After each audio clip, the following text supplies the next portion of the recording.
अस्सलाम वालेकुम दोस्तों, मैं अब्दुल खालिक ख़ान एक नई रेसिपी लेकर आप बहन भाइयों की खिदमत में हाज़िर हूँ। आज की मेरी रेसिपी है रशियन सैलेड।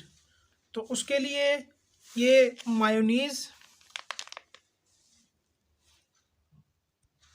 उसके बाद ये मिल्क क्रीम, उसके बाद ये शुगर मैंने ग्राइंड करके बिल्कुल पाउडर बना दिया है। ये तकरीबन 1 कप शुगर है। उसके बाद इन तीनों चीज़ों को मिक्स करना है अच्छे से। अच्छी तरह मिक्स करने के बाद इसमें ये 1 पाव मटर मैंने उबाल के रखे हैं, ये इसमें शामिल करने हैं।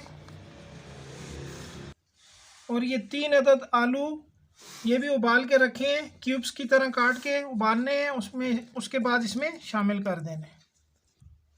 उसके बाद ये गाजरें मैंने क्यूब्स की तरह काट के उबाल कर, ये तकरीबन 4 से 5 अदद गाजरें हैं, ये शामिल की हैं।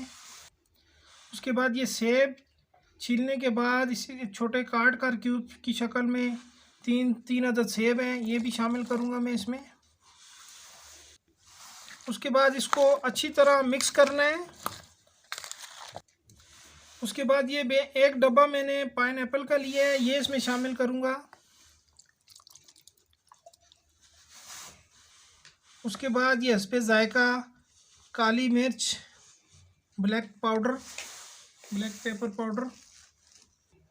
उसके बाद ये वाइट पेपर पाउडर मैंने डाला है, ये डाल रहा हूँ। उसके बाद ये आधा टीस्पून नमक। उसके बाद अच्छी तरह मिक्स करना है इसको। और ये तकरीबन हमारी रशियन सैलेड अल्हम्दुलिल्लाह तैयार हो चुकी है। बहुत ही ज़बरदस्त टेस्टी, आप लोग ज़रूर ट्राई कीजिएगा, इंशाअल्लाह बहुत ही मज़ा आएगा आप खाएंगे तो दोस्तों अल्हम्दुलिल्लाह ये देखें आज की हमारी रेसिपी रशियन सैलेड तैयार हो चुकी है। बहुत ही ज़बरदस्त और टेस्टी है, इंशाअल्लाह आप लोग ज़रूर ट्राई कीजिएगा। तो उम्मीद करता हूँ आपको आज की मेरी ये वीडियो, ये रेसिपी पसंद आई होगी। अगली दफ़ा कोई और रेसिपी लेकर आप बहन भाइयों की खिदमत में हाज़िर होऊंगा इंशाअल्लाह। ज़िंदगी रही तो उस वक्त तक के लिए इजाज़त दीजिए। अपना ख्याल रखिएगा। अल्लाह हाफ़िज़। फ़ी अमान अल्लाह।